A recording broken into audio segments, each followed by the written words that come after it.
I think the language that's used to describe immigrants and even legal immigrants, because these Haitian people are legal immigrants with a status to work in the country. That is the kind of rhetoric that you don't want in a country like America where it was built by immigrants. And so when I hear things like that, obviously it shows how much of a joke that person is. So I'm glad you actually bring it up. No one is eating cats or dogs. And a lot of things being said is just by, few people.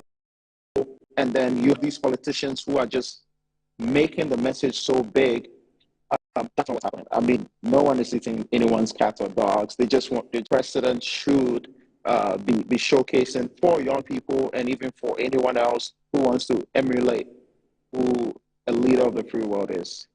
Right, you're some. I know you have to jump into a quick meeting, and so we're going to leave you here. Hopefully, we get you back on other sessions of the coverage. Thank you so much for joining us here this evening. I can say this afternoon from your end. We are grateful, Sandra. And so, Thank you for having me. I appreciate it. A very young American voter. He says he was part of the young voters who had their vote cast earlier than what is happening here today. He says he voted for Kamala Harris. So the message is quite clear from what we're hearing. He says he lives 15 minutes away from the countryside. Yeah. I mean, that's right. it. Nobody's eating any cats or dogs. So those from Puerto Rico, those from Haiti should know that, yes, nobody's eating, and those are political talks from the man himself, Donald Trump. I mean, let me not make any comment on that. Anyways, Dr. H.A. Sikanku is an associate professor at the University of Communication Studies, and he joins us also on Zoom for a conversation. Doc, good evening to you and welcome to America Vote here on Metro TV, your election central. Thank you so much for joining us. You have a certain marriage with the American politics. Tell me, you've been surveying a number of times that we've had Trump had his Congress, his rallies and all that. You've been there. You've witnessed Trump, you've witnessed Kamala Harris and all that speak to people of America, why they should vote for them. Today is the day. It's happening. What have you been able to gather so far from what is happening there?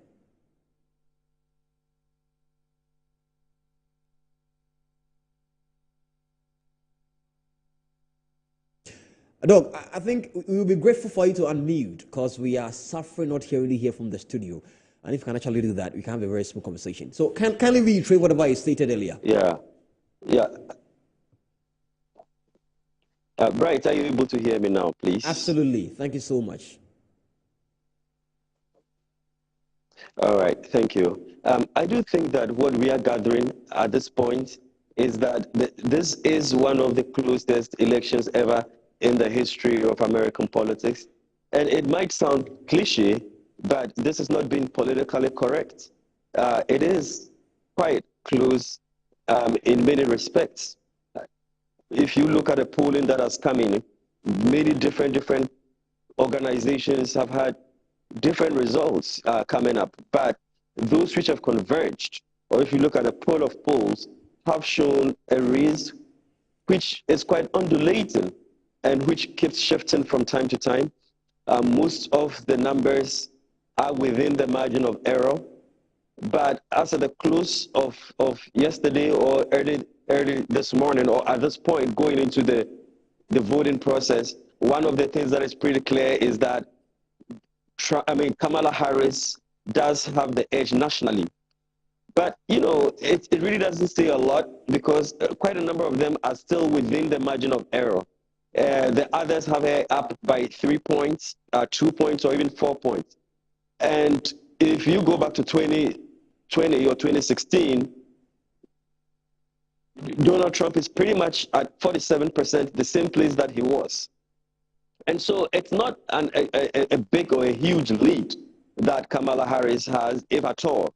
And so for many people, they think that the race is technically neck and neck. And this is what we are seeing getting into it. But if you look at a swing state, which would determine the outcome of the election itself, Kamala is not leading in all of them. Trump is leading in Arizona, I believe, by 0.4 percentage points. Okay. She's also leading in Georgia by a few percentage points. Trump is also leading in Georgia by a few percentage points. Whereas Kamala is up in Michigan, is up in Wisconsin, As up in Nevada, North Carolina, it's a toss-up. Pennsylvania, they're running neck and neck. So this is where the race stands as at now. This is what we are seeing. We are seeing a lot of people who have also voted by mail-in ballots. But if you care to know, the advantage that Democrats had in terms of mail-in ballots over the Republicans has reduced, although they are still leading in the mail-in ballots, but the margins have shrunk. So that's the broad lay of the land. Okay. Right. Okay, Prof. Go ahead. Sorry. Yes, Prof. I know you are a political communicator, expert in political campaign rhetorics, because you even have a book in the past about back then Barack Obama and his rhetoric during his campaign trail. I want to find out, these past few days ahead of Election Day in the United States of America, the campaign conversations and rhetorics by Kamala Harris and Donald Trump. How do you think, as a political communication expert, how do you think these rhetorics are panning out well for them? Especially, let's take a look at Pennsylvania, where the last of Trump's campaigns was held. How do you think his rhetoric is panning out or has panned out well for him? It's a very good question, just like the previous one. So political communication, when it comes to words, words matter. In fact, the business of politics is conducted through the prism of words and language. Right. That is what people use to communicate and to persuade wherever this campaigns are held, whether in Ghana or in the United States. So it's very important to pay attention to the words. And that's one of the things that I've been looking at in terms of my research area, rhetorics, language, and words that are used in politics or in campaigns or in communication. When it comes to this particular election, it becomes especially important because we do have one of the candidates who has been quite unrestrained, who has been unhinged and unconventional in the use of his words or use of language in his campaign. Right. And quite a number of research has been done in this regard. The conclusion that we can reach is that the communicative style of Donald Trump is combative, it's aggressive, it's characterized by violent rhetoric, characterized by misogyny, misrepresentations, a lot of labeling of minority groups, Right. i.e. women, different racial groups. I saw research by professors at UCLA which said that there was a correlation between Donald Trump's rhetoric, violent rhetoric, and an uptick in hate crimes in the United States. They've also said that he's used language that has been quite different and unique compared to other presidential candidates. The long and short of it is that the language that he uses is quite aggressive and is quite vicious and quite violent. When you look at a campaign and the debate, for instance, some of the words that were used in the debate, very, very indecent and uncivil for politics at such a level. So in terms of communicative style, that has been the kind of rhetoric and the kind of words and language that has been used by Donald Trump. And he has also encouraged and emboldened his supporters who have sometimes used such rhetoric. We saw the last rally that was held where one of the people who spoke at that rally, what did he say? It was a comedian. He said Puerto Rico is an island of trash floating somewhere. Yes. And that has really, really taken over the airwaves. Right. People are not taking it easy at all, especially among the Latino community, among Puerto Ricans. And you know, Sandra, you mentioned Pennsylvania. Right. I'm going to tell you something. One of the things that we have to take note of is that the Latino population in Pennsylvania is about 600,000.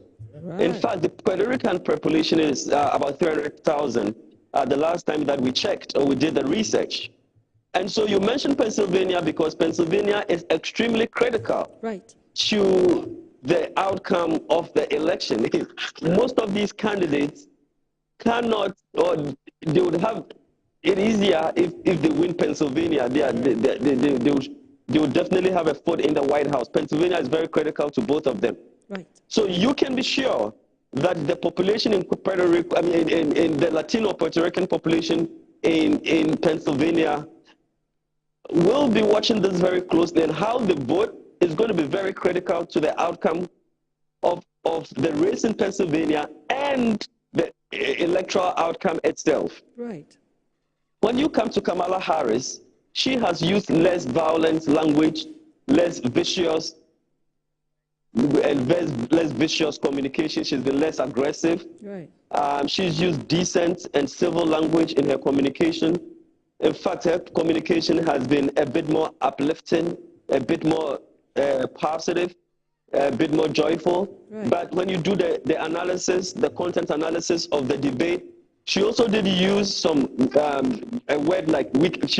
She called Donald Trump weak about 4 times, while Trump called her weak 5 times. So she has had to also demonstrate some strong Right. rhetoric to show that she can be in charge. But overall, her language has been quite positive and quite uplifting. And the research has shown that when women are in politics or women have been involved in public policy or in politics, they are more likely to be considerate, are more likely to contribute to the formulation of social policies that are more attuned to addressing vulnerable communities in society. And to that extent, she's made advocacy for feminine rights, advocacy for gender rights, specifically abortion rights, a centerpiece of her campaign. So you would imagine that she'll be somebody who will be more attuned to internationalism, to humanitarianism, and to the promotion of human rights. So I'm going to stop here for now, but I mean, there's a lot more to say about this, but let me stop here for now. Well, Prof, this is Phil. Just before you go away, I have 3 questions to you. I'll just summarize it in one because since I've answered one already. Quickly, I just will find out from you. You've been in the United States for the past month, so we saw you on Goodwill in Ghana trying to gauge the move over there. From that time that you were there up to now, what really has changed in terms of the voter body language? That's the first one. The second one, remember that within the Democrats, you've seen the former president and the leadership of Democrats pushing behind Kamala Harris. I mean, the lives of the Obamas, the Clintons are almost everywhere, especially within the battle states. Within the Republicans, you don't see almost nobody following Donald Trump. Yeah. Even people are pushing the former president of the United States, that's Bush, to say something because of the utterances of Donald Trump. That's another one. I'm finding out from you, how is it going to help the vice president to win this race? And then lastly, let's talk about celebrities. With the endorsement going to push her to get to the Oval Office? Yeah, thank you very much. Don't forget your first question. There's a bit of a distraction here, so don't forget your first question. The one that really came through was the second one, talking about President Obama and Michelle and other Democratic figures supporting Kamala II. I mean, these are really important issues because, you know, it's very interesting because George Bush has not come out to support Donald Trump in the way that President Obama has supported Kamala Harris in terms of former presidents being involved in the campaign, because they do have a huge constituency. They have a very, very strong voice in terms of persuading voters. Yeah. I think what it points is that there is a section among the Republican Party who are uncomfortable with Donald Trump. Okay. Make no mistake, Donald Trump has taken over the Republican Party. Donald Trump has demonstrated that he has a very huge support base among the Republicans. He has a big mass support. But what we shouldn't miss is that there is palpable concern and anxiety among a lot of establishment or what I would call conventional Republicans about the way in which the Republican Party has changed after Donald Trump took over. And to that extent, one of the major things we are seeing is very important to Republicans coming out to support to support Kamala Harris. And that's the point I was trying to get to. You get Liz Cheney, a very major figure in the Republican Party. You have more than a dozen Republican officials who served with Donald Trump coming out publicly to say that they are not going to support him. High-profile ones, including his own former chief of staff, Major Kelly, who issued a statement and said that he has worked closely with Trump and he has concerns about his cognitive abilities or his ability to lead the country. He says that Donald Trump does not even appreciate the sacrifices that soldiers and people in combat do for their country. And he called soldiers who lost their lives or who were shot as weak and weak and sore losers.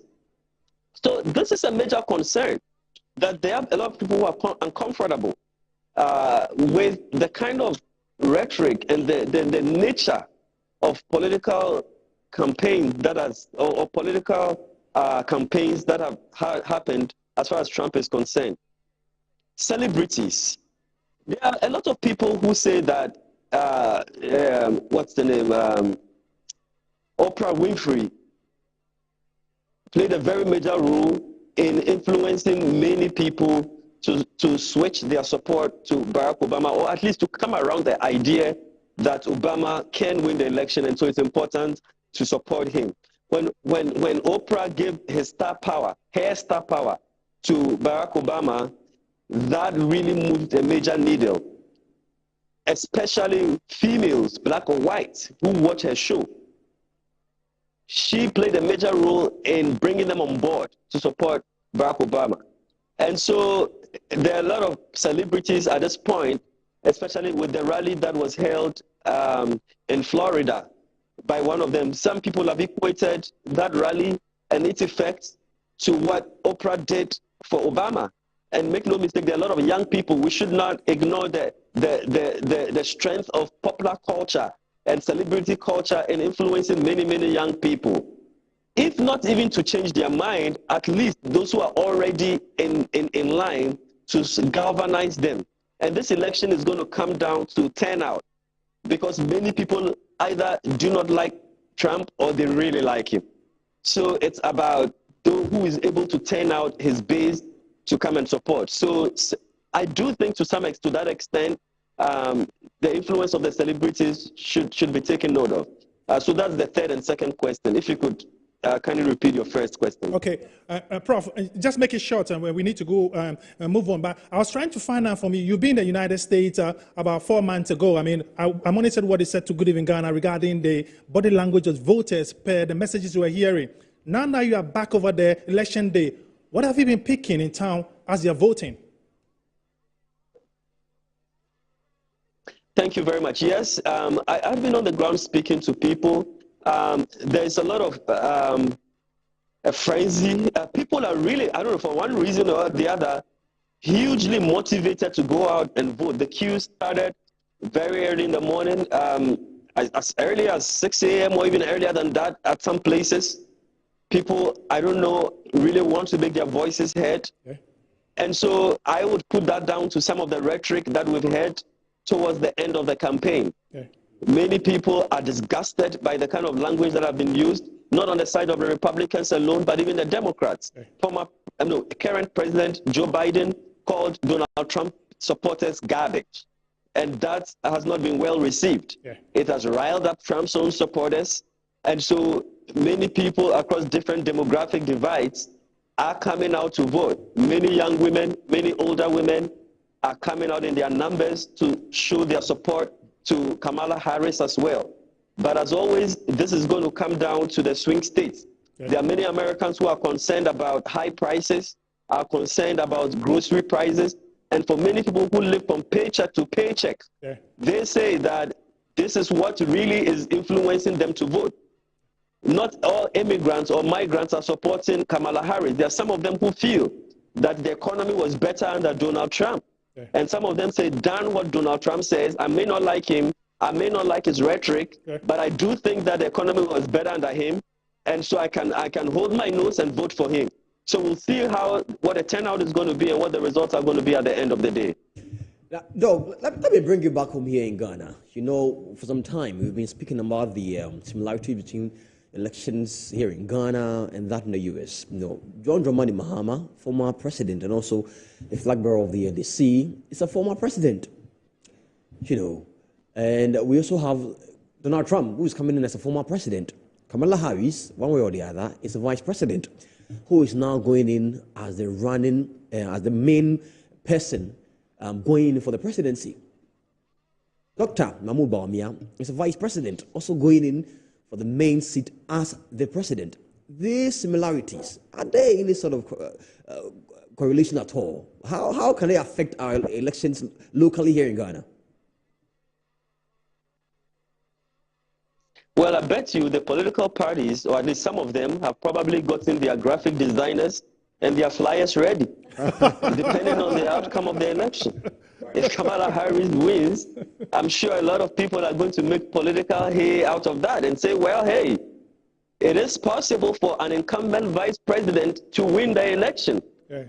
Because if you look at the campaign, there has been some correlation. Many people, whatever Kamala Harris struggled with is what Dr. Bawumia has struggled with in terms of distinguishing themselves from the incumbent president. And maybe I should do a paper on that to find out how vice presidents navigate their language and their rhetoric when they are running after the president to which they were VP to ended their term. How do they navigate the process of distinguishing themselves? Dr. Mahmoud Bawumia has said that he has his own vision, and he said that very, very strongly and clearly. He said he was only a mate or an assistant, and that he has his own vision that he's going to promulgate.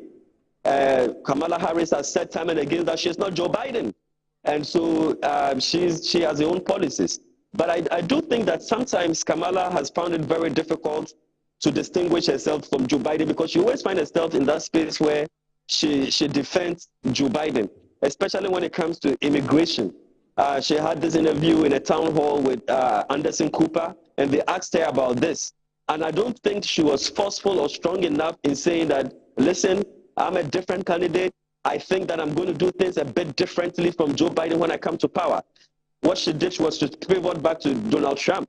So I think Harris has struggled a little bit in this respect. Yeah. But when you look at Dr. Bawumia, I think he has been quite a little bit forceful in making sure that he promulgates the idea of digitalization, making digitalization a centerpiece of his campaign. A lot of empathetic and social intervention policies have also characterized his rhetoric.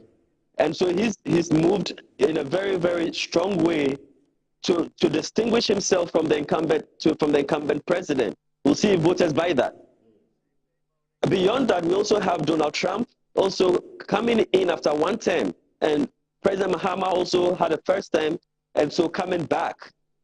He has said he wants to reset the nation.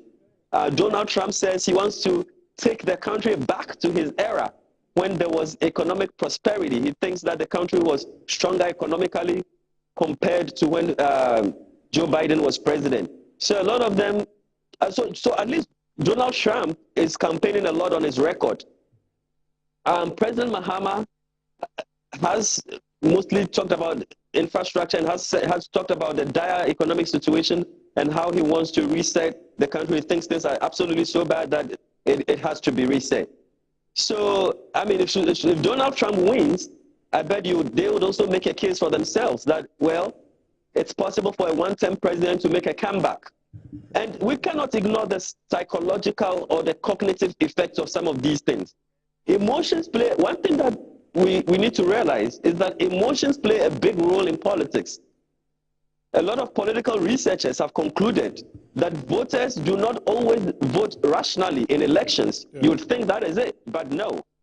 There is a lot of cognitive considerations that go on when people make decisions to vote. People need to be appealed to. People need to be persuaded. People need to be able to connect to candidates. Right. And one of the things that can happen is that politicians can latch on to some of the narratives that come out of the US and then take advantage of them to weave their own narratives here in Ghana. So I think it's a thing of beauty that the US and Ghana have a similar election calendar. It affords us opportunities to make comparisons, so to engage in comparative communication and politics, to see what we can learn and what we can take out from both sides. Dog, I promise you after this one last question, I will let you go. This is a promise, a very genuine one. And before I came on, I mean, we just saw some live visuals of Donald Trump and his wife, still addressing people there as voting goes on. But you mentioned about some of the issues that Kamala Harris has almost suffered the same, fate as what is being done to our local, presidential aspirant or candidate for the NPP, Dr. Baumia. Now, let me ask you this question. So, ever since Kamala Harris took over as the representative for his party, in as much as she's the vice, the party has made certain moves to ensure that certain policies that would have been used against her as a person in power has seen the day of light ahead of the elections. And not locally, anytime Dr. Momomia speaks about wanting to do something, the question is, why can't you have it done now that your party is still in power? Let me quickly give you this list. So it says, ever since she announced or she accepted to be the representative going into the presidential elections, she's been able to help in maternal health crisis, student debt relief, immigration reforms, gun safety, among others. Wouldn't it also be a cue that locally, probably Dr. Baumia can also tap in as a way of gathering a certain level of voters, and their support for him? Yes, it's a very interesting conundrum, and it's good to talk about this. As a researcher or as an analyst, what I think is that in the rhetoric or in the language, both candidates, or let's start with Kamala, has to show competency, has to show some abilities which should convince voters that she's experienced and that she can also step into the shoes of the president and lead the nation as a strong leader. One of the things that vice presidents also do in office is that and before I even get to that, is that the role has really evolved. Many vice presidents now are more visible, are more active in their term of office. So the question is, what kind of vice president was Kamala Harris? Many people talk about the immigration or the border. They assigned her to taking care of that, but people have overstated her position over there. She was not an immigration czar, as people say, but she engaged in a lot of foreign travels. She came to Ghana as vice president, and so she has tried to establish herself as an experienced and as a competent leader. I think that she's also taking on the issue of, like you rightly said, maternal mortality, female and gender reproductive rights as a pet project, and that she'll be strong on those issues. And I'll tell you that if Kamala ends up winning this election, one of the reasons why it would have happened was the big support that women have given to her, because many women have been incensed by the overthrow or the overturn of the abortion rights and Absolutely. female reproductive rights, and they are turning up in large numbers to vote for Kamala. So that is how she has pivoted. When you come to Dr. Mahamudu Baumia, he has in many places, talked or admitted that the economy is in a challenging state. There are challenges, but they are working assiduously to make a recovery. He, to every intent and purpose, has been a very different vice president. He's been quite a consequential, quite an impactful quite a vocal, very active vice president, not in the way that, in a way that has been different from other vice presidents. And I've written about this myself. So he's hoping that his record as a consequential vice president, that his social advocacy for issues such as digital technology as a way to improve lives and bring about efficiency in a modern system, would convince voters of his competency, would convince voters of his experience. But at the end of the day, the record of the incumbent president is something that voters, that will loom large for Kamala Harris and also loom large for Dr. Baumia in the election. And how they navigate this and distinguish themselves from the president would be a lesson in political communication, would be the beauty of democracy for all of us to observe and watch. And for voters, would wait to see voters have been convinced by such language at the end of the day. Dr. Echi Sekanku is an associate professor at the University of Communication Studies and also an expert in American elections.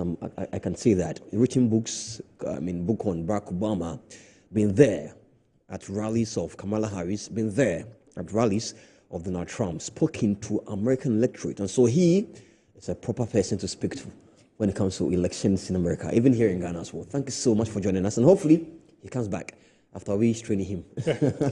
Thank you so much. Listen, up next on this conversation will be Patrick Amazing, who has been gathering information from electorate in the U.S. Voters, he's been speaking to them. Let's take a look at this video of some voters we've spoken to. When we come back, he will join us on Zoom for a conversation. Take a look. Put the criminal in jail and put her in the White House. Oh, okay. So, talking about our community, safety, protections, women's rights, and all that. So, she's the only one that would enforce that. Okay. He wants to be Hitler again and put us under a regime, and I will not live under that. Okay. This is a democracy. This is the United States of America. This isn't time for people to lie and be violent. Okay.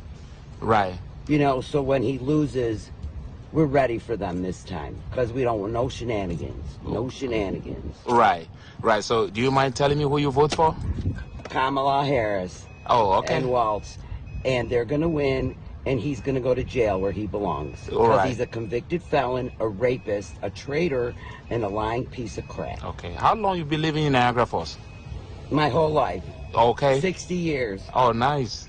Okay. Would you say something to the people in Ghana, Africa? Metro TV. I just want to say to you, you need to stand up for your rights as a human being and an individual.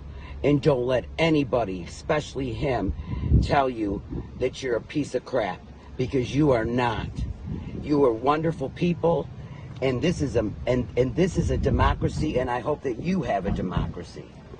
Taking us to go forward and not go backwards. Oh, okay. Do you mind telling me who you voted for? Nah, I keep that. You keep that to yourself, all right. So, is there some things in this community you think they should be worked on, change them? Change, I mean, a lot of change. A lot of things to be changed, but like I say, just everything that we did last year and the years before, a lot of things need to be changed. We need to, like I said, go forward, don't go backwards. Yeah. Anything that carrying them forward, I'm all for. Okay. Anything that carrying them backwards, not for me. Right. So, do you support the what do you call it, women's right? Of course. I do. Oh. Yeah. Oh, okay. All right. Thank you. Nice talking to you. Like right, bro. Yeah. You from Ghana? Yes, sir. Yeah, I'm from Ghana. All right. Yes, Right, on Metro TV. All Can you right. say shout out to the people from the motherland, Africa? Yes, sir. Africa, motherland. Power to the people. Power to the people. And yes, power to the people. I mean, two amazing people there. But the lady wouldn't say those two words.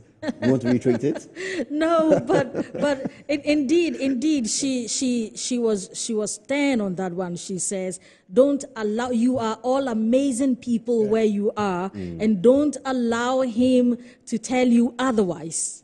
I think mean, he's referring to the previous statement he made. yes, Yeah, yes, country, yes, yes, yes. You know, Trump doesn't like a lot of immigrants over there. They think that when they come there, and they don't let their own people get jobs here and there, blah, blah, but he made previous statement that he's going to probably ship out all immigrants over there. Biggest So a lot of deportation people ever. don't like the situation, especially Africans. So that is why you heard what the lady said over there. Yeah. But really, the immigrants are hardworking people. Yeah, they are. Exactly. We are hardworking people, and they Don't be emotional. and they take on jobs that they are Quote, native, quote unquote, Yeah. Native American citizen would not do, but has to be done. Right. Okay, and so if somebody is there to take care of all of that, why then would you want to ship such a person? Who do you want to do that kind of job?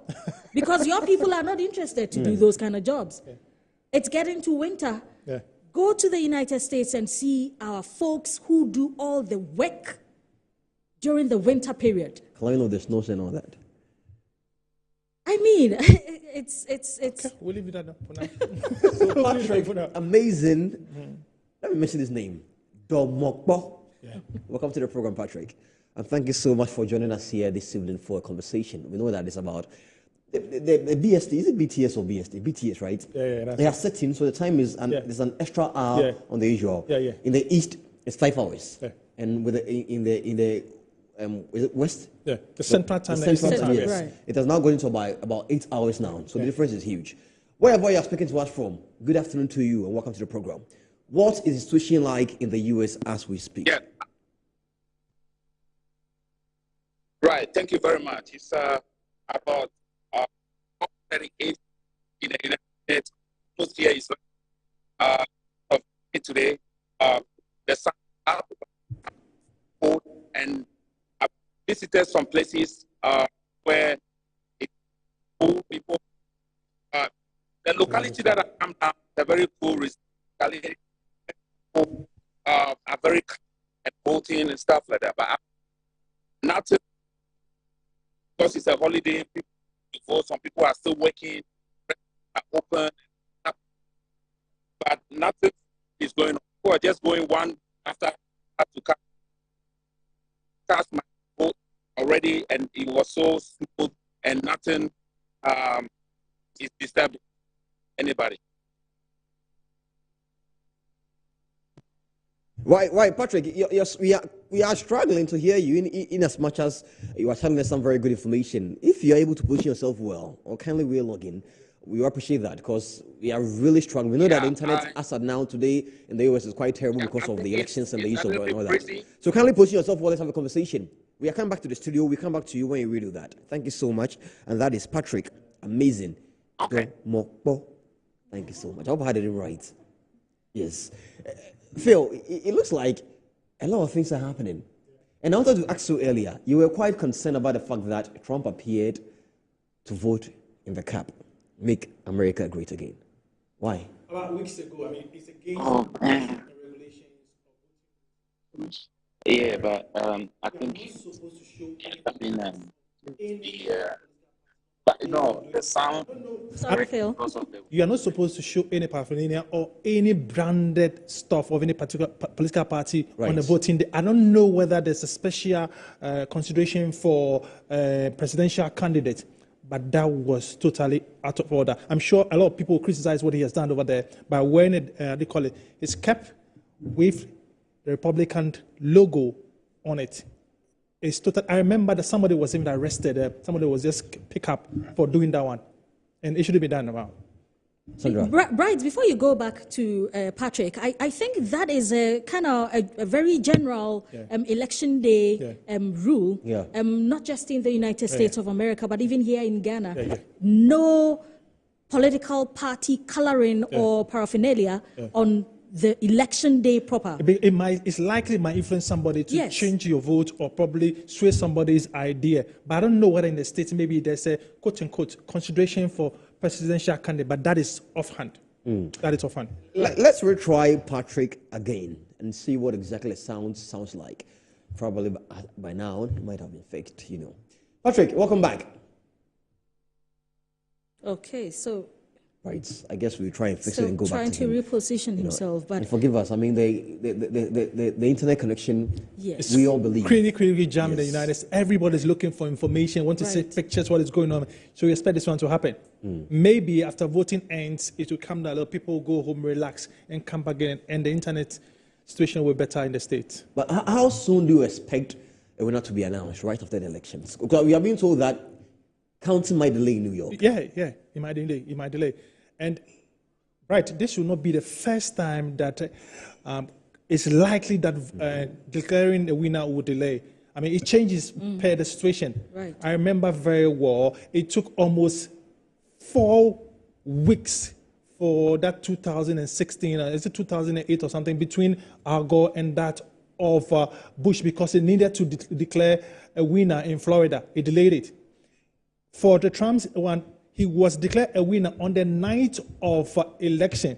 For Joe Biden, it took him almost on Thursday before he was declared a winner. It based on who grabs the ultimate within the swing states. Right. So we just have to wait. And once again, let people get this one. You don't need to win the majority to be declared the United States president. It has to be after 270, you want it.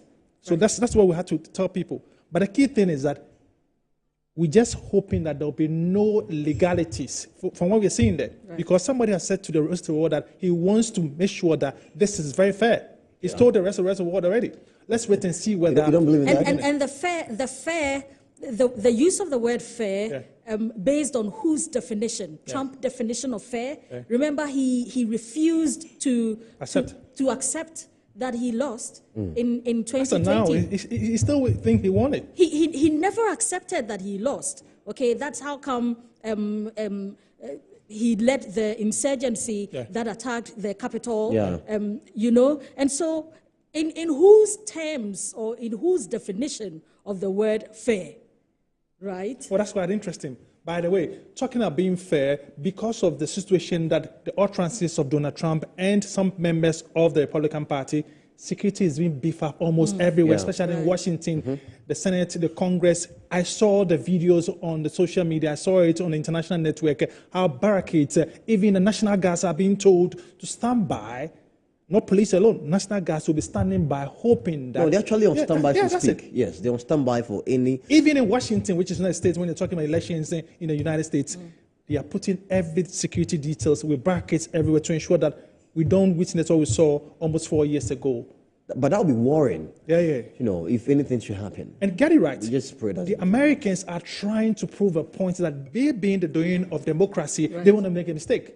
They are under pressure to prove a point. Because when you are preaching to a lot of people that you can make fair and free and clean, you need to do very well to inspire others to do it. Right. Because at the Oval Office in Washington, any American president will pinpoint that this election, I'm taking people that are investing into it and make sure that it's right. You have to lead. So they are making sure that, knowing very well everybody's watching them globally, they don't make mistakes. And that is what everybody is monitoring. Be it Africa, Asia, Latin America, everybody is watching America, what they can do. Right, Sandra. I'm quite intrigued about the similarities as espoused by Dr. or Professor H.A. Sikanku. There are so many similarities between the United States of America's elections and that of Ghana. And former President Mahama is so concerned about... Look, it must be free and fair. I know you're going to talk about this. It must be free and fair. And they are calling on as many international agencies and observers as possible who can come in to assist the Electoral Commission. Because the NDC believes that the EC is in bed with the incumbent.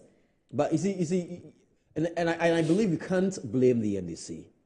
This is an opposition party.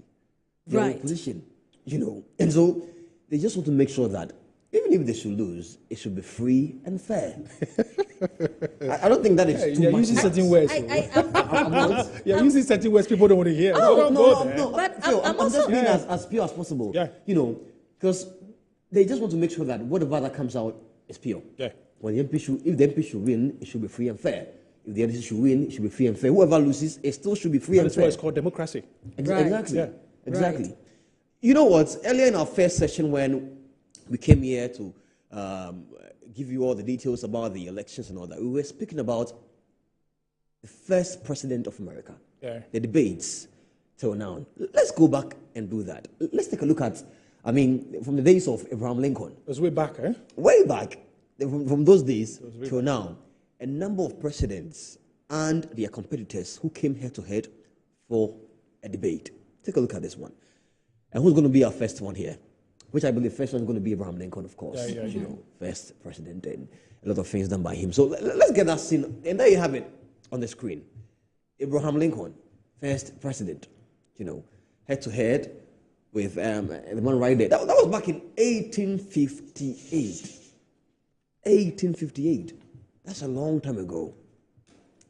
You know, let's bring it down here in Ghana, where, you know, the NPP has been calling for a debate with the NDC, and John Robert Mahama says, I will not give you the space to rob me of, how do I say it? I don't want you to take adjust some of my, you are not on my level, my popularity. You are not on my level. I'm just trying to use some right words, you know, but a driver's mate us against a driver. I mean, monkeys play by sizes, man. So this is Stephen Aid, who actually went head to head with Abraham Lincoln back in 1858. Very long time ago. At that time, I'm thinking, when I was used to be my father, anyways. And who? Let's see. Okay, and this was Kifuba, who also went head to head with Stevenson back in just before Ghana's independence. Yes, 1956. That was 1956. Probably could be after, because I mean, independence was on 6th of March. After. This was like in the first Tuesday of November. And so, back in 1956, there you have it. And let's see those who were actually in the next one. Wow, Richard M.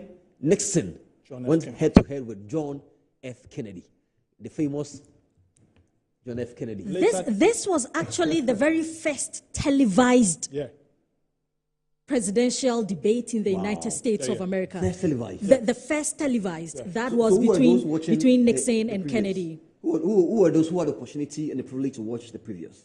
So because history has it that this was the first televised, it means the previous ones were not live broadcast where the masses could also see what was happening. So it was just the privileged few who could afford to be in those space where the debate was taking place, who had the opportunity to watch, and maybe the technology available at that time only allowed for recording so that people watched later on a playback. But for a live telecast, you give your word, I give my word, live, this was it, 1960. Okay, strangely, both of them later became president of the United States of America, F. Kennedy, and later Richard Nixon. Okay. Let's see the next slide and see.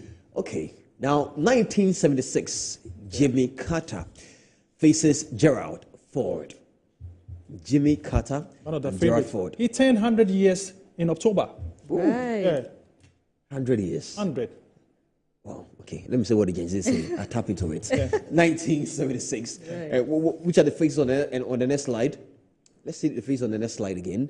The next one, 1990. Wow, this is 1980. John Anderson and Ronald Reagan. Quite a match. John Anderson and Ronald Reagan. This was back in 1980. Ooh. Let's take history. Let's talk about history. Year of our birth. And 1988 was Michael Dukakis and George. The first Bush. Bush, the first. Senior. Let me add that to it. The first Senior. or senior. George Michael faced Bush. And this is Bill Clinton and George Bush again. Interesting, 1992. Yeah. Cutest, nicest Bill Clinton. I'm telling you. Remember later the Monica Lewinsky issue here and there. The Monica Lewinsky case, right. He was believed to be the people's favorite because of his looks here and there, but he did very, very well. And this was more like a transition from a 20th century into 21st century at that time. Yes. Away from that, The next was, let's go to the next, Bill Clinton and Bob Dole. There you have it, Bill Clinton and Bob Dole. Interesting days, those days. George Walker Bush, John F. Kerry. 2 military men. 2 military men. Yeah, yeah. And I'm just thinking of what exactly their message at the time was. So, all from the security side. I think they were both mentioning the issue of security, especially the Iraqi bombing issue here and there, prior to the coming in of Barack Obama. Right. The key word was the foreign policy of the United States, because at that time, the Middle East, especially the Iraqi war, was at hand. Again, to the Iran issue, the Ayatollah Khamenei issue too was sprung in at that time. So that is what, as to how America was going to solve that war in Iraq and that of Iran, was the main one, the topic that they discussed at that very time. 2004, George Walker Bush and John F. Kerry. Let's bring it out again and see who was next. And this is Mitt Romney with Barack Obama. So much to talk about. I think Sandra will talk about this one. Yes, she was more interested in this. I mentioned earlier. At the time. Yes, I mentioned earlier. And one thing that also caught my attention was how the American candidates do not spend so much on campaign billboards. I went around looking for campaign billboards in order to come back and do a report, and I saw that there were just small placards or boards fitted into lawns. I remember one with Mitt Romney. Currently, they're just doing it. And they don't spend so much on huge billboards as we do in our part of the world. That was one thing that really intrigued me back then in 2012. But I've said that story earlier, that that was another closely contested election. It was neck to neck. What was the message at that time for Barack Obama? Barack Obama wanted to retain the seat, so that he continues. That was like the first black president of the United States of America. It was a big deal back then, huge deal back then. And it was for the rest of the world, because an African of Kenyan descent, finding his way to the White House, it was a big deal for colonization and post-colonization and all, America Big Brother, white supremacy and all of that. And then here is Barack Obama, black, trying to be in that Oval Office. It was a big deal back then. So coming back in 2012, everybody was watching out to see whether he could be re-elected, come back to continue what he started in his first term. So it was a big deal. It was a big deal. Everybody was really hoping that Barack Obama would win again. And as I said, the electoral college, at the time, I didn't really understand the electoral system. Yes, and so the popular votes, yes, he wasn't winning the popular votes, but there was that one thing I don't quite remember the swing states that actually got about him this popular his vote. win. Something I think the leadership or the foundation of the United States of America was done to do things differently apart from what Phil, people was let doing. me not let you go there. We will speak about that. But for now, let's finish with this head-to-heads. Then we can actually shift to the colleges, which can be really confusing. And so this is Hillary Clinton and Donald J. Trump. 2016. Interestingly, don't forget that Kamala Harris's father is called Donald. Yes. That's really interesting. That's like really interesting. And so this is Hillary Clinton and Donald J. Trump. I remember I really wanted to say this election with Sandra at the time, and when everybody thought that was going to be Clinton winning and Donald Trump shocked the rest of the world. People thought that was it. Now you take a nap, you wake up and it's really insane, and that's it. It has flipped. And so in 2020 was the man, Donald J. Trump and Joe Biden, who was the then vice president for Barack Obama. And then he came in and said, listen, and he's been trying for so long to be president. He's been in public Biden service is- for close yes. to 60 years. He's Just been my twice 60 to be years. president. Yeah. And he had it at the time. Yeah. But what do you think worked for him? Well, I think the American people wanted to say thank you very much for what you've done for him. It's the key thing. He took advantage of it. He says that he told them that I've served almost every capacity in the army. I've been a senator before. He was born and bred in Philadelphia, Pennsylvania. And this is a gentleman who started his public life as early as 27 years already as a senator. So they wanted to reward him what he has done. Remember that he has tried and lost to almost everybody. He also then lost his son, and Yes. his son, and Quite people sad felt one. for him that this is what. But all in all, he had a message that people knew that okay, I think Donald Trump cannot give us what we want. Let's give it to the gentleman who has served it, and also a lot of people sympathize with what he has done. Again, too, I think foreign policy-wise, it did very, very well trying to open up to Africa, based on what how do you call it, Barack Obama has done. So many dimensions help him, but the American people wanted to reward him what he has done. No wonder when he failed to deliver this time around, they say, okay, I think you've done enough. Your age is not helping us. Literally the scene. But I want to ask this. At a Before time you when ask what you are asking, will that happen in Africa? leave me out of this. Will that happen in Gabon, Africa? in Cameroon, and where? Where you see an alien president and he will be put in an ambulance to go and vote. No, he won't step down. We've actually seen a president here in Africa who went for a high class meeting and could not even walk. Yeah. You Was remember what literally happened in being Paris? held on by a security guard. Remember what happened in Paris? That's what I'm talking about. Okay. Anyways, Okay, let's go. but who are you to talk about it? Right. Anyways, so that is, and this is it. Today we are here with the man and the woman, J. Trump and Kamala Harris. I think we've got some more videos. Yes. I like this picture. I think we've got some more videos. I think there was one where Nancy Pelosi, former House Speaker, yes, Clapback queen. Kind of clapback. That's it. So let's see that video of Nancy Pelosi, former House Speaker. Voting is always a happy occasion to me. Our voice is our vote. But today I'm so happy to be voting for Kamala Harris and Tim Walz to be President and Vice President of the United States and to have a Democratic Congress. So it's great joy that I mail in my ballot for Kamala Harris.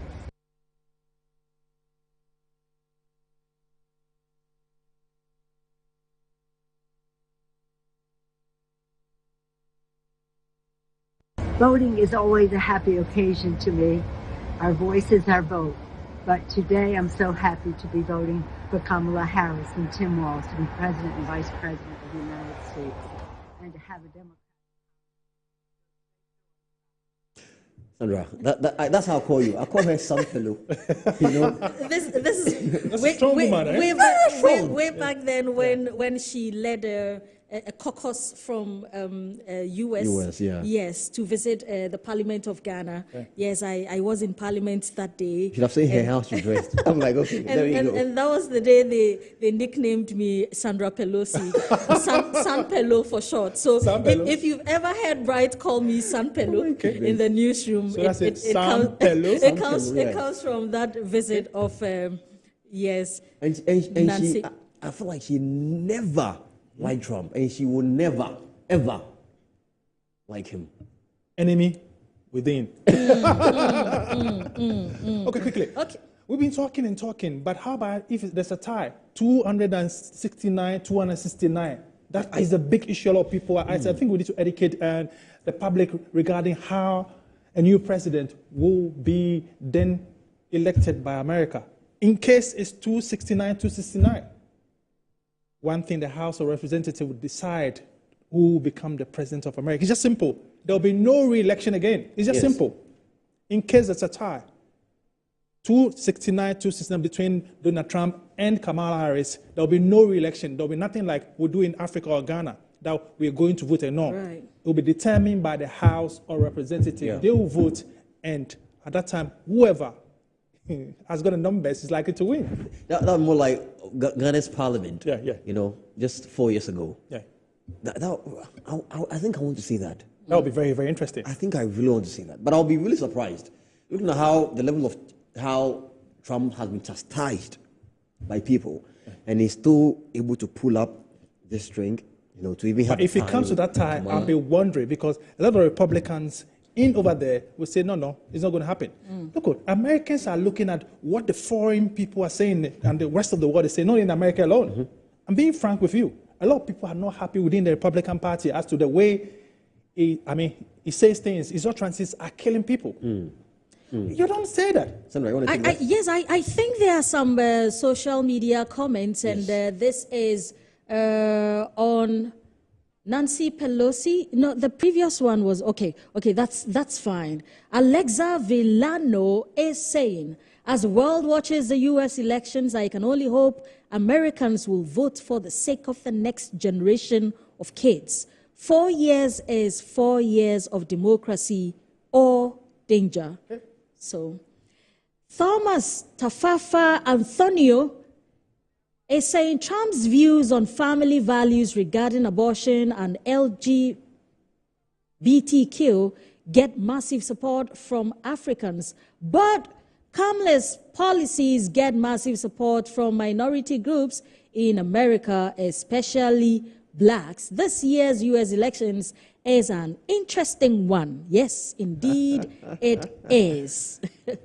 Right. So, Tadiwa is saying Kamala Harris will win the 2024 U.S. elections to become the 47th president and first female president of the United States of America. My only question is, what do you call the husband of Madame President? That's an interesting one. That's First gentleman. First gentleman. First gentleman ever. Right, Yes. right. Okay.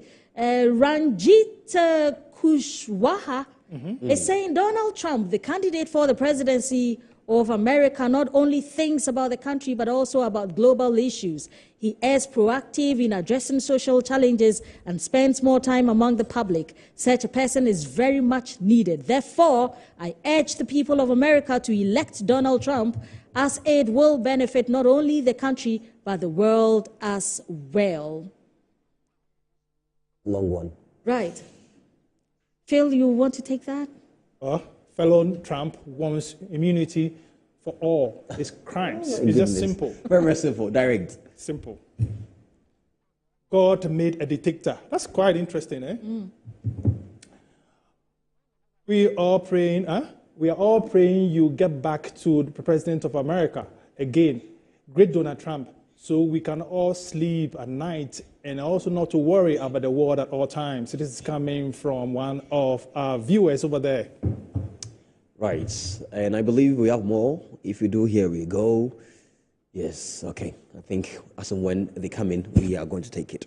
But I also want to talk more about the fact that Trump almost has zero endorsement from celebrities. Hulk Hogan. I said almost zero.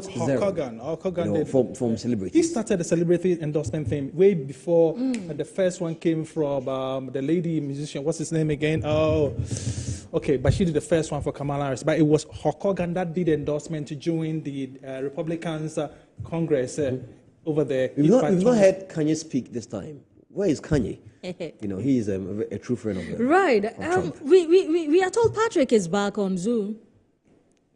See whether the sound is better this time. Yes. You can go ahead. Hello, Patrick. Yes, I can hear you. Great. We can loudly hear you here now. Amazing. Welcome back. So tell us, what is happening now? Yeah, thank you. Okay, so right now I'm here in Buffalo, downtown side, and then I have some Ghanaians over here that I want to talk to them about their impression about the elections. So I have with me, if you can mention your name, and then to the people watching you live in Ghana on Metro TV. Okay. My name is Phil. I'm from Ghana. Yeah. So what are your expectations about this election, American election? So I think I'm expecting a free and fair election, since we all know America is it's a good country. All that we need is free and fair election, and we know everything is gonna be okay.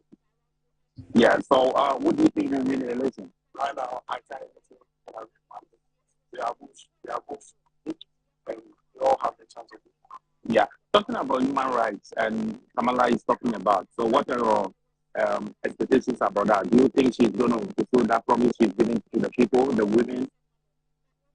So I think since she's aspiring for the president, so everybody has their own opinion, and we need to give a chance. Whoever wins, then take it from there. Yeah.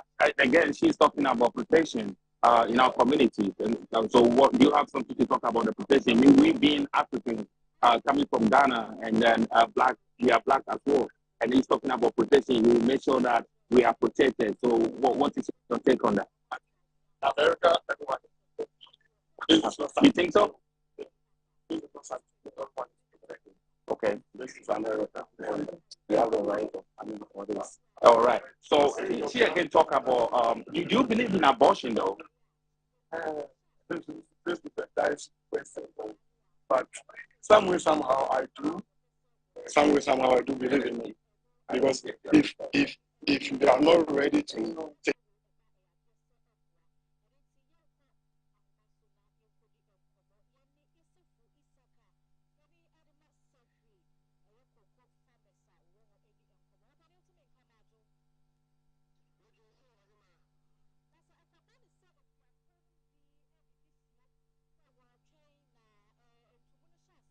We apologize for that. The sound is still quite bad, I mean, all the way from the US here in Ghana. It's all because of the elections, and internet connectivity there is wild. I mean, this is quite so many similarities, because even in Ghana here on the election day, there are a number of interruptions, disruptions in internet connectivity, when we go out to do our live reporting, bringing in our live use, TV use, wherever we go. Sometimes we get some kind of disruptions. If you do not have a very strong internet connectivity, it becomes a bit of a problem. So it's normal. It's normal. Absolutely. Yes. But then I also want us to take a look once again, to the number of celebrities who have maybe endorsements. I know a lot of them went for Kamala, like Phil is saying, Hulk Hogan. That's how he wants to say it.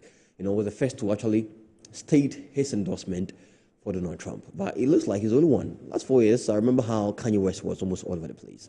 But he's been silent. So let's take a look at some of these videos we've captured of celebrities, including Beyonce, among others, endorsing Kamala Harris. Enjoy this. I'm here as a celebrity. I'm not here as a politician.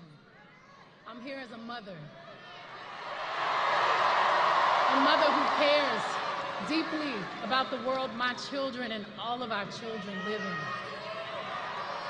A world where we have the freedom to control our bodies.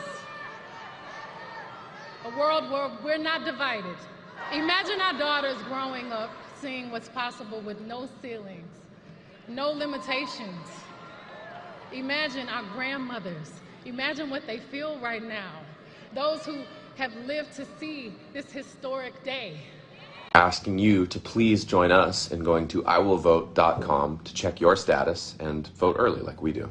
We are voting for Kamala Harris and Tim Walz because they are fighting to protect our reproductive freedom, our planet, and our democracy. We can't let extremists control our lives, our freedoms, and our future. The only way to stop them and the dangerous Project 2025 agenda is to vote and elect Kamala Harris. Vote like your life depends on it, because it does. Are we ready to change these 4 years? No. Are we ready to change the next 8 years? Because we're going to make sure we have Kamala Harris in office for 8 years. I do not take lightly the call to show up, the call to speak up, the call to deliver a message that's been on my heart for a hot minute now. Now, I took my time writing this speech, so I'm going to make sure I deliver it right. Because I got something I've been wanting to say for a long time. I've been saying it on Twitter, on my Instagram, and I'm ready to tell it to you now. Y'all ready to listen? All right, now. All right. Just like Kamala Harris, I too have been the underdog. I've been underestimated. My success belittled and discredited. Let me tell you something. Let me tell y'all something. Women have to work 10 times harder, perform 10 times better, and still people question us how we got to the top. They be like, how she got there? Hold on, let me warm up. Yeah. Let me tell you something. I can't stand a bully. But just like Kamala, I always stand up to one. All the time, I'm ready for them. Yeah. And I'm gonna be real with y'all. I wasn't gonna vote this year. I wasn't. But Kamala Harris joining the race, she changed my mind completely.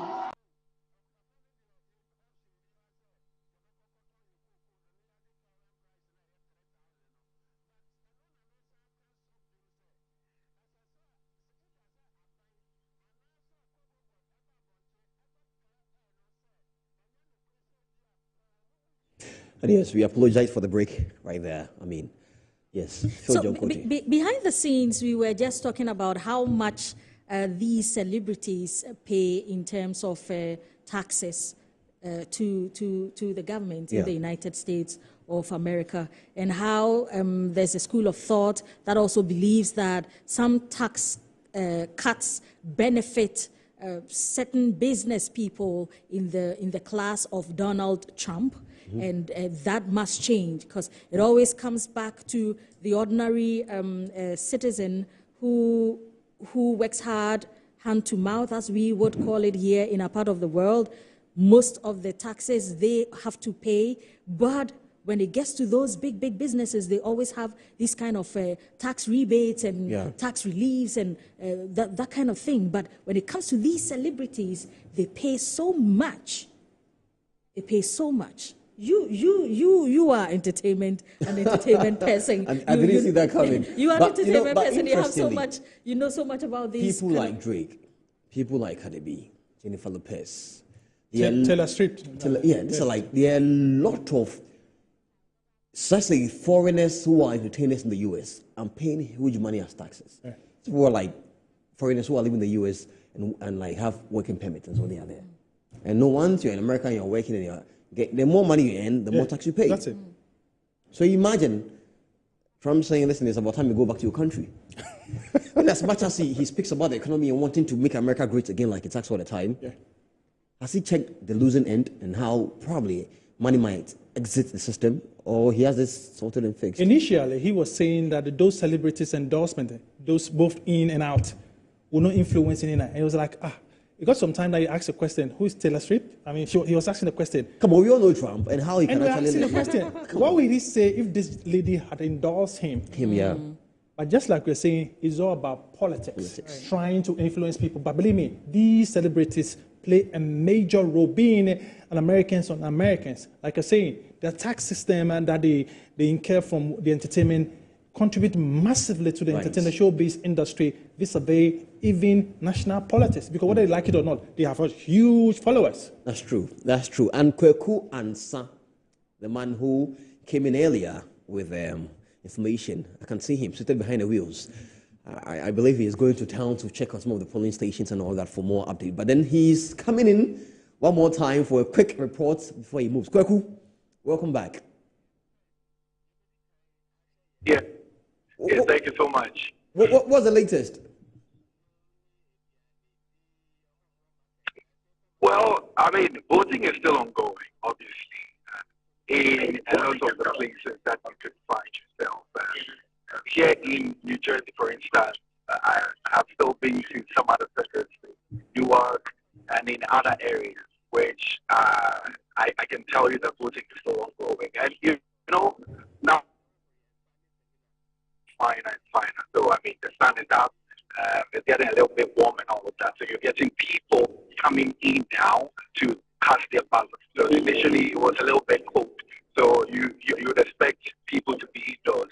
And in terms of how people are patronizing or are taking advantage of this election, so I would say that yes, the numbers are growing, but you can understand if you don't witness a number, like, I mean, a huge chunk of people voting today, because there was an early voting system that I talked about in the morning. People took advantage of it because almost all the parties, Vice President Harris and former President Trump, they were all very, I mean, courting the support of their members. With them, because we're busy, we do not have time to go and all of that. So they told their people to take advantage of it. And at least we know that some 70 million people at least took advantage of the early voting that happened between 16th of October and the 3rd of November. I can say that now the attention or the focus more is on the various states, the swing states, where we call the battlegrounds. You know, that is where the magic would happen. That's where the magic has happened over the years. And so people are hoping that their supporters go all out and vote in these areas. I want to talk about Pennsylvania, for instance. You know, it has a black domination there, especially in Philadelphia. And so you've seen that even Vice President Harris, in her final wrap-up for this particular campaign ahead of the election, you saw her just last night in that area, because, you know, she wants to win that seat.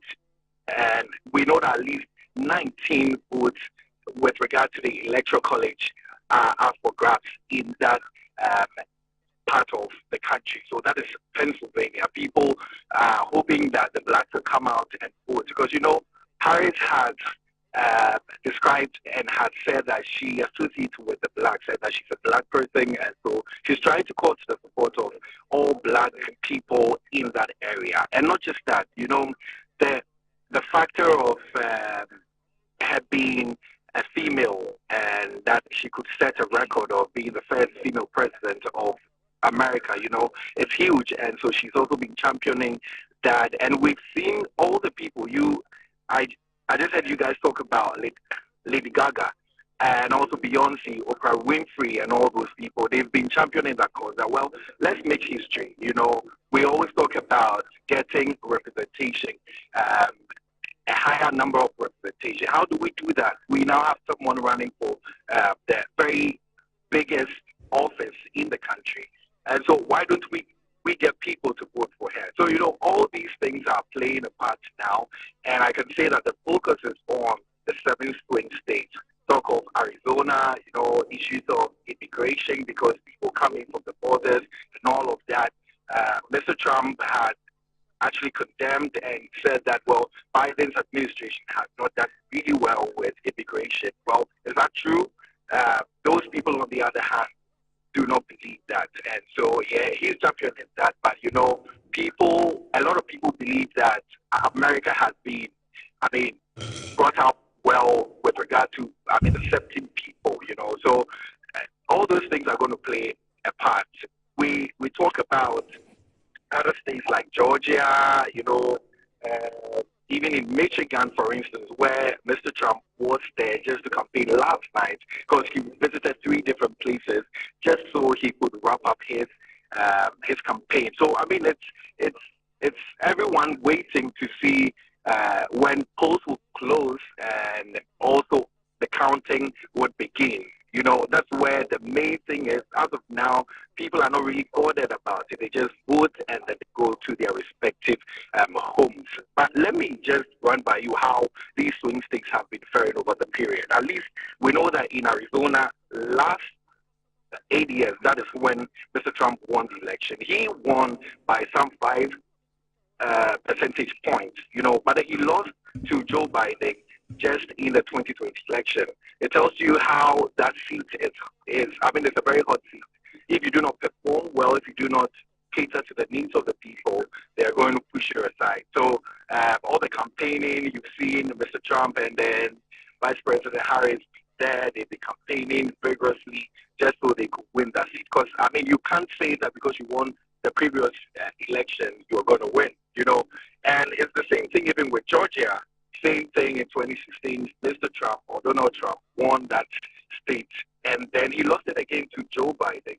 And I mean, it goes on and on and on. Michigan, Nevada, almost all these 7 swing states are going to play a critical role. So, right, I mean, we are just monitoring. And let me say again that we are hearing, or we're actually seeing some votes trickling down.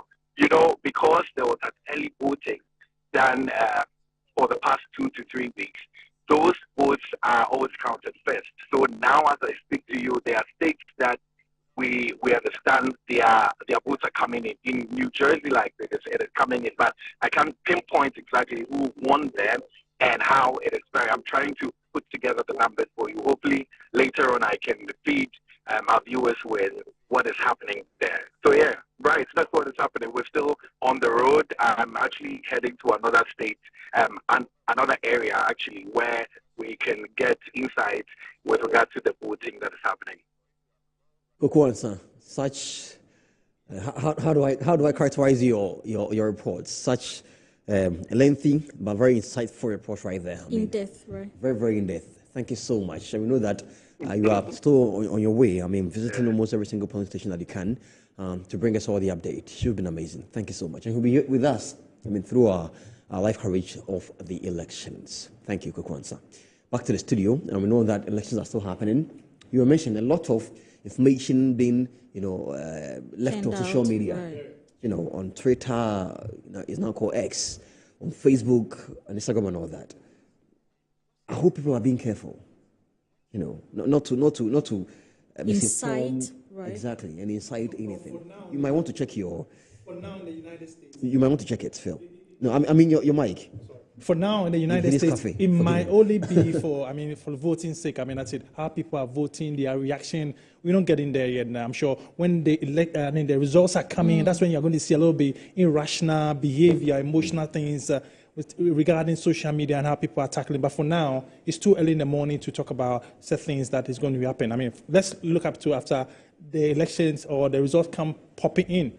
There's a likelihood that we're going to see certain things on social media, whether we like it or not. Yeah, it's only very, very early in the US. I think by now should be about around 12, depending on the state that you are, because there's a 8-hour and 5 because of the BTS. By 6 o'clock, you should end in the Eastern time, the other way around, no matter 4 hours time.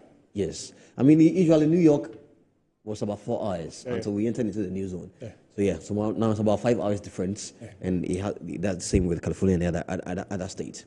So yes, we are still here. We are trying to get you whatever it is that we can get you from the US and their vote and elections. Listen, we are not ending here now. Because even after we are closed or we are done with this, and News Night comes on at 7 p.m. to 8 p.m. After that, Paul Adumatri will be on with its version of the US election. Tell them tomorrow morning we are on again. Yes. And at exactly 5:30 a.m.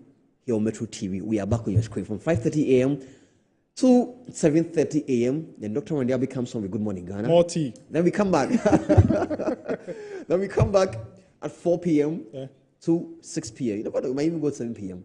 with more update from the US. Listen, we hope by late afternoon tomorrow, at least we'd have gotten some heads up of who is winning. If New York does not delay the cameras.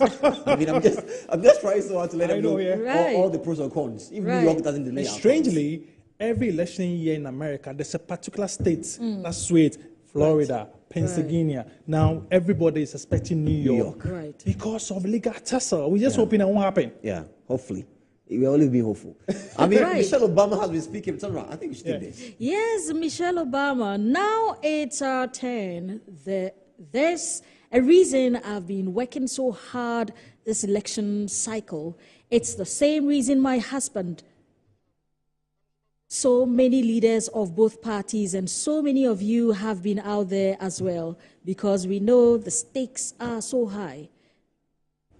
So let's all do everything in our power over these last few hours. Vote like your lives depend on it. If there's someone in your life you've been meaning to talk to, now is the time. Send your loved ones a text or give them a call to make sure they've voted.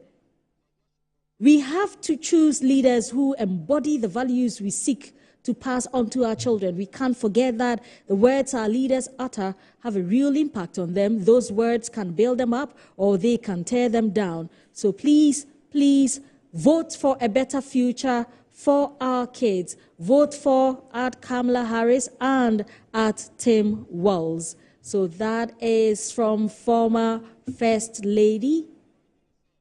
Why do I have a feeling that she might one day want to stand for president? I don't see it coming.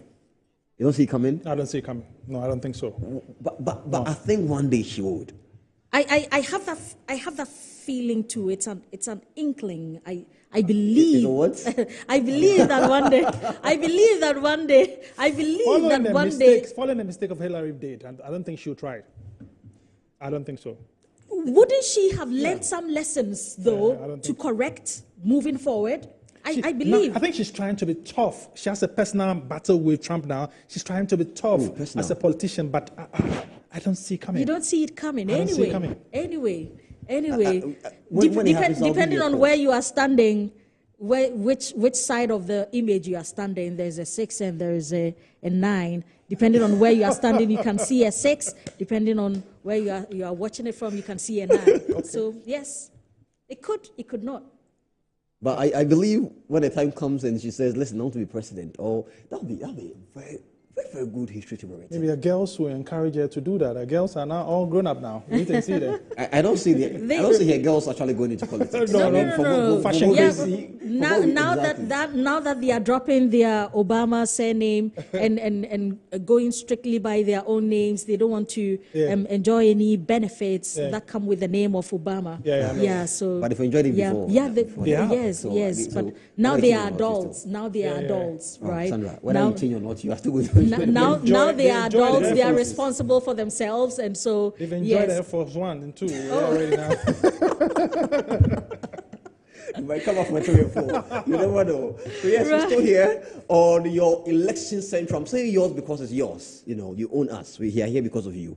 And I was telling Sandra that I wanted the intro today to be, we've been waiting to see you, because yes, we waited all this while to see you here on this election day. And we are making sure, just a teaser of what we probably should expect come December 7. Right. Which might be big, which will be, not mind, will be bigger than this. Yeah, certainly. Our own election. Our reporters and our analysts and all that, they are on standby, fully ready with all the gears to give you 100% reportage and current and truth and factual information. Right. So if I were you, this should be serve as, rehearsals, a mock run. We're about wrapping up. I mean, let's push it to the wall a little bit. Who do you want to win and why? Come on, fail. Don't do this. You probably can ask me this on You asked her Thursday. about abortion. I didn't like it, but she answered. No, you should ask me this on Thursday. Okay. Ask me this on Thursday, and I'll tell you who I think will win. What points do you want to build on your vote? Assuming you're I'm not going to tell you who I think she'll win. Yeah. But let me give you just 2 points, and I'll leave it to your own predictions. Okay. First of all, I believe humans should be allowed to be their own judges of their bodies. Are you speaking as a Ghanaian or American? I'm speaking as a human. Okay, go ahead. Don't put me in a box. I'm just saying that humans should be allowed. You push her to go and speak about abortion now. Here you are there. Humans should be allowed, to decide what they want to do with their bodies. What might be right here may not be right somewhere else. Yeah, certainly. Somebody can come to Ghana and wave our elders with their left hands, and our elders say, "Oh, it's not their culture, so it's acceptable." My brother, you can't do the same. You might end up chopping slaps. Yeah. So the culture, I know the geopolitics and all that, actually, it's all it is. Geopolitics, but we should also respect people's space and probably allow people to be the judge and those who can actually decide for themselves, not government or something. Will America be ready for first female president? That is a big question. Should you answer that? That is a big question that I think researchers and political commentators in the United States can help us answer. I think hopefully when we come back at 5:30 a.m., we have some resource persons, astute, who would be able to help us. Just before you sway away from that one, will their neighbors' selection of a female president help America? Remember that Mexico, there's a new president, that's a lady. Yeah. Would that also influence some Mexican Americans in taking that decision? Maybe after electing a female president, they feel maybe a Mexican female president could talk to a female president in the United States. You think so? For the wall to be built? Yeah. I mean, probably will be more of a woman's sympathy. Yeah. Do you think? We wait to see. we wait to see. Okay. We wait to Oh my see. We goodness. wait to see. Well, yes. thank you so much for joining us here. It's been amazing. Metro TV's own coverage of America Votes. Who goes into the Oval Office? Who takes the seat? Who goes into the White House? Whatever be the case, history will be made. Either Harris to be the first female president, the first black woman to be president in the United States. If it is Trump, history will still be made. First president to have been impeached twice. Oh my goodness. And the second not to have had his 2 terms consecutively, yes. And so either way, history would be made. Sana, forgive me for cutting you, but I think you forgot one first president for Trump. First president or presidential candidate who led the Capitol insurgency. Right. You can't speak about Trump. Right. Yeah, I'm looking forward to 21st of January 2025 already, whether I could get my flight to New York on the way to Washington. Maybe, just maybe I'm part of it. This is where we draw the curtain for today's election day in the United States of America. This has been Sandra Mpofuel Fosu with... I'm Bryce, the Nakosi Amenin. My name is Phil John Quartet. Good night. Bye-bye.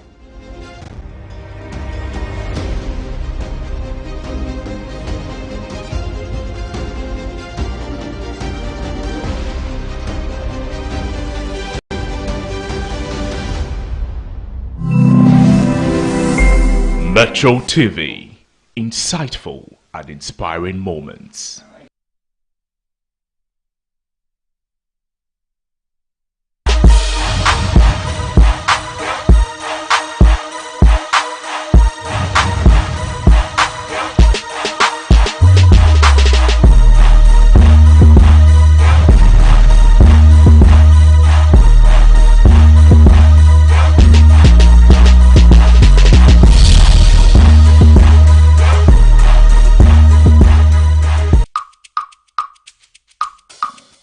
Thank you.